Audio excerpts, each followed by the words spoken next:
Film ini berlatar di dataran besar utara selama awal abad ke-18. Ini adalah periode ketika pemukim Eropa telah menjajah sebagian besar wilayah negara ini. Mereka menjarah sumber daya, membunuh penduduk asli dan menghancurkan hutan untuk membangun kota. Di awal film, nampak seorang gadis muda yang tengah berlatih melempar kapak di hutan. Dia bernama Naru. Saat itu, dia melihat seekor rusa berada di hadapannya, lalu memutuskan untuk diburu. Tetapi suara guntur yang tiba-tiba saja muncul menyebabkan rusa itu ketakutan dan melarikan diri. Tidak mau menyerah, Naru dan anjingnya yang bernama Sari mengejar rusa tersebut dengan sekuat tenaga. Tetapi sayang, mereka tidak berhasil menangkapnya. Anjingnya malah terjerat dalam perangkap beruang, yang menyebabkan dia sangat kesakitan. Untungnya Naru dengan cepat datang untuk menyelamatkannya. Setelahnya, kemudian Naru mendengar suara keras yang datang dari langit, seperti suara guntur yang terdengar sebelumnya. Naru segera pergi untuk menyelidiki. Dan ketika mencapai bukit terdekat, dia melihat sebuah kapal alien besar terbang melalui awan. Namun hal itu tak berlangsung lama. Naru bertemu dengan saudaranya yang bernama Tabe. Dia merupakan pemburu yang sangat andal. Faktanya, dia dianggap sebagai pejuang paling hebat dari seluruh suku. Naru menceritakan sesuatu pada Tabe, bahwa pagi itu dia melihat sebuah tanda yang disebutnya sebagai burung guntur. Dia juga menyatakan bahwa dia siap untuk bergabung dengan Tabe untuk menjalankan tradisi dan menjadi pemburu. Namun Tabe belum mempercayainya dengan mengatakan bahwa hal itu berbahaya. Setelah kembali ke rumah, Naru membantu ibunya menyiapkan beberapa obat untuk ketua suku. Saat dia mengasah kapaknya, ibunya bertanya, mengapa dia ingin menjadi pemburu. Dia menjawab bahwa dia sama terampilnya dengan yang lain. Di dalam suku ini, orang-orang tidak berpikir bahwa wanita itu mampu untuk berburu. Dan Naru ingin membuktikan bahwa dia bisa. Di sisi lain, predator yang berbahaya melompat keluar dari pesawatnya. Ia memiliki senjata yang sangat canggih seperti laser, penglihatan termal dan juga kemampuan untuk menjadi tidak terlihat. Setelah mencari tanaman obat, Naru kembali. Suasana di pemukiman terlihat riuh. Ia melihat Itse dan Hina sedang bergegas untuk pergi. Mereka mengatakan bahwa ada seekor singa menyerang rekannya yang lain, bernama Puhi. Dia dibawa oleh singa tersebut. Mereka kini hendak mencari dan menyelamatkannya. Saat mengetahuinya, Naru memutuskan untuk bergabung dengan mereka. Namun tak seperti yang diharapkan, para pria itu menolak untuk mengizinkannya ikut. Tabe mencoba membujuk yang lainnya bahwa Naru bisa berguna dalam pencarian. Dia mengatakan bahwa Naru hebat dalam hal pengobatan, jadi dia bisa membantu ketika ada seseorang yang terluka. Dan akhirnya mereka setuju. Pencarian pun telah dilanjutkan. Mereka menelusuri kedalaman hutan selama berjam-jam, hingga akhirnya menemukan sebuah jejak yang menandakan keberadaan singa. Dari situ, akhirnya Puhi ditemukan tak lama kemudian dengan kondisi yang cukup parah. Naru segera memberinya obat dan ramuan yang bisa menyelamatkan nyawa Puhi. Setelah penyelamatan berhasil, semua orang bersiap untuk kembali. Tetapi Tabe bersikeras untuk memburu singa liar itu, sehingga dia menginstruksikan rekan-rekannya untuk membawa Puhi segera kembali ke pemukiman. Naru sedikit khawatir, karena singa biasanya menghabisi mangsanya secara instan. Ia takut Tabe terluka. Ia meminta untuk ikut, tetapi Tabe menolak. Dalam perjalanan pulang, Naru menemukan seekor ular yang mati dengan cara dikuliti, dan mendapati jejak kaki pemangsa besar. Rekan-rekannya hanya percaya bahwa itu adalah jejak kaki seekor beruang. Tetapi Naru bingung, karena dia belum pernah melihat jejak beruang yang seukuran ini sebelumnya, maka dia memutuskan untuk kembali ke Tabe dan memperingatkannya tentang hal yang sama. Dia pun kembali dengan ditemani oleh Paka. Mereka pun bertemu. Setelah itu, mereka bertiga berangkat untuk berburu singa. Naru menyarankan agar meletakkan umpan dan mengambil posisi di atas pohon untuk menyerang singa secara efektif. Setelah beberapa saat, ia bersama Paka memanjat pohon dan meletakkan umpan, lalu bersembunyi. Rencananya berhasil dan singa tiba di atas pohon. Tetapi bukannya mengejar umpan, ia malah menerjang ke arah Paka dan membunuhnya. Perlahan-lahan singa itu mulai bergerak ke arah Naru. Ia memegang tombak dengan keyakinan, bahwasanya dia dapat mempertahankan diri.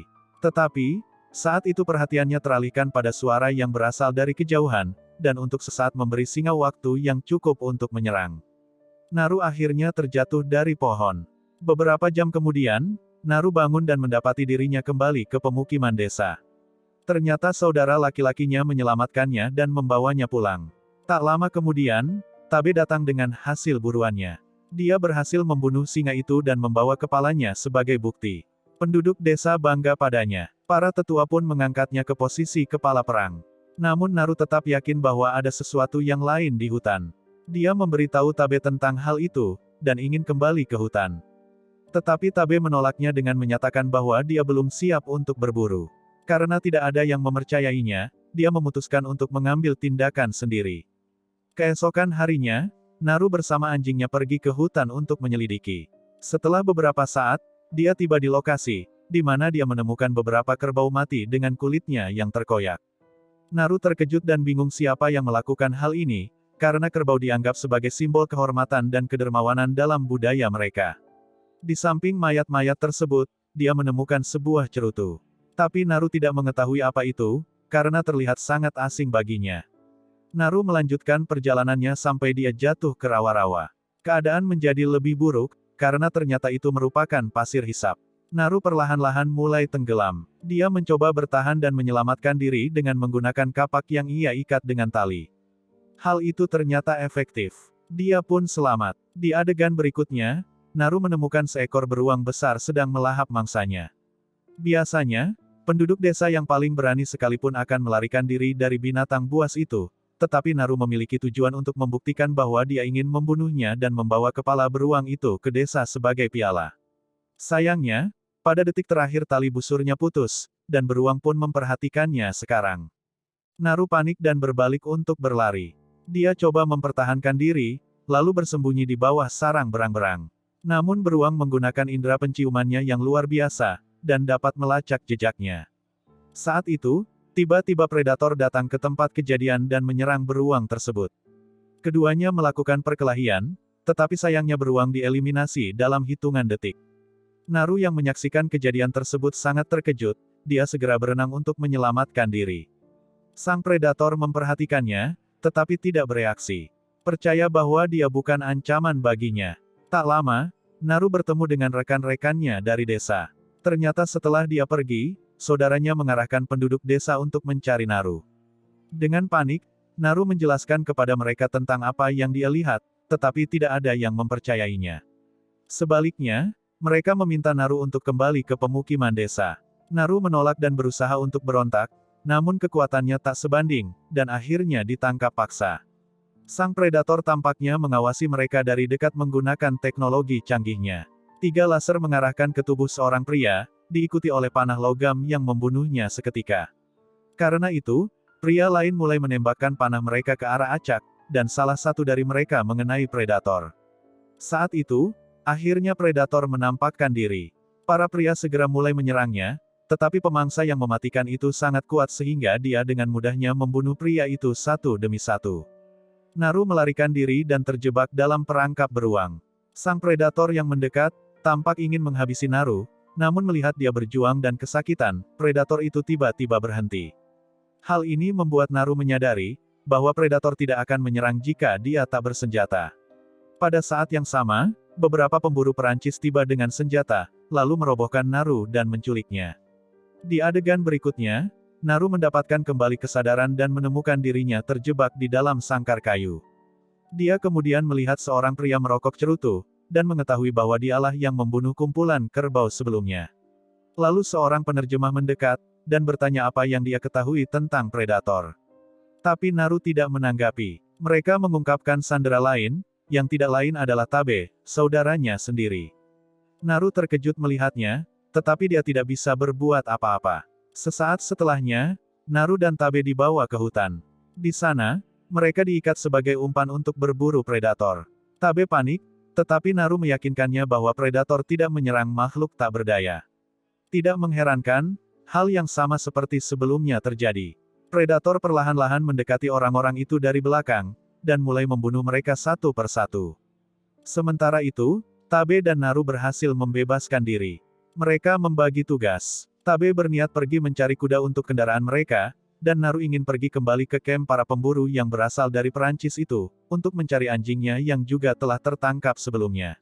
Sesampainya di kamp, Naru harus berkelahi dengan sebagian dari pemburu itu agar dia dapat membebaskan anjingnya.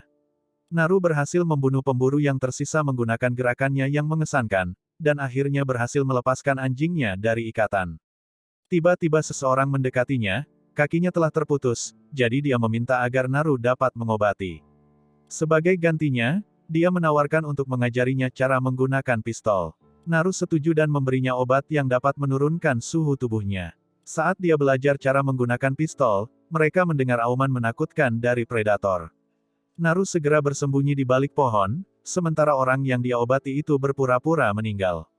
Mengejutkan, predator tidak dapat menemukan orang itu karena suhu tubuhnya yang rendah. Hal ini membuat Naru menyadari bahwa dia memiliki kelemahan. Tetapi predator menebus kelemahan langka ini dengan kepintarannya. Dia menginjak semua mayat satu persatu, sebagian besar dari mereka tidak merespon. Tetapi ketika giliran orang yang ditolong oleh Naru, dia berteriak kesakitan. Menyadari bahwa manusia itu hanya berpura-pura mati, predator membunuhnya dalam sekejap. Setelah itu, predator marah dan mengarahkan lasernya ke arah anjing milik Naru. Tetapi ketika dia akan menembak, Tabe muncul entah dari mana dan menyerang si predator dan menyebabkan topengnya jatuh. Akibatnya, laser yang ada di topeng, menunjuk dan menembak pohon. Melihat ini, Naru menyadari bahwa panah logam yang ditembakkan itu ternyata mengikuti titik-titik laser yang muncul dari topeng. Saat predator mengambil topengnya, Tabe menyerangnya dan melancarkan beberapa tembakan yang mengesankan. Hal ini mengganggu sang predator, sehingga dia akhirnya menjadi tidak terlihat. Beberapa detik kemudian, predator muncul di belakang Tabe, lantas menikam dan membunuhnya tanpa ampun. Naru menyaksikan hal ini terjadi tepat di depan matanya, dia tidak punya waktu untuk berduka, dia segera melarikan diri dengan anjingnya. Keesokan paginya, Naru melihat salah satu pemburu Perancis yang masih hidup di seberang sungai. Karena khawatir akan kembali ditangkap, ia kemudian menyerang dan memotong kaki si pemburu untuk mencegahnya melarikan diri dan menggunakannya sebagai umpan agar predator datang. Ia kemudian meminum obat yang dapat menurunkan suhu tubuhnya, dan membuat pemangsa tidak dapat mendeteksi keberadaannya. Beberapa saat kemudian, predator datang dan membunuh si pemburu, tapi seperti yang diharapkan, dia tidak dapat menemukan Naru. Tanpa basa-basi, Naru kemudian menembak kepalanya dari belakang, dan mengambil topengnya, lalu melarikan diri. Setelah itu, dia coba membuat suatu jebakan, dan memposisikan topeng tersebut sedemikian rupa, sehingga nantinya laser dari topeng itu dapat diarahkan ke predator. Sesudahnya, tiba-tiba predator melompat ke arahnya, dan mulai terlibat pertarungan. Naru berhasil memotong tangannya dengan menggunakan senjata dari sang predator itu sendiri. Selanjutnya, dia membawa predator untuk mengikutinya ke titik jebakan. Sesuai dengan apa yang direncanakannya, sang predator akhirnya masuk dalam perangkap, dan terjebak di rawa.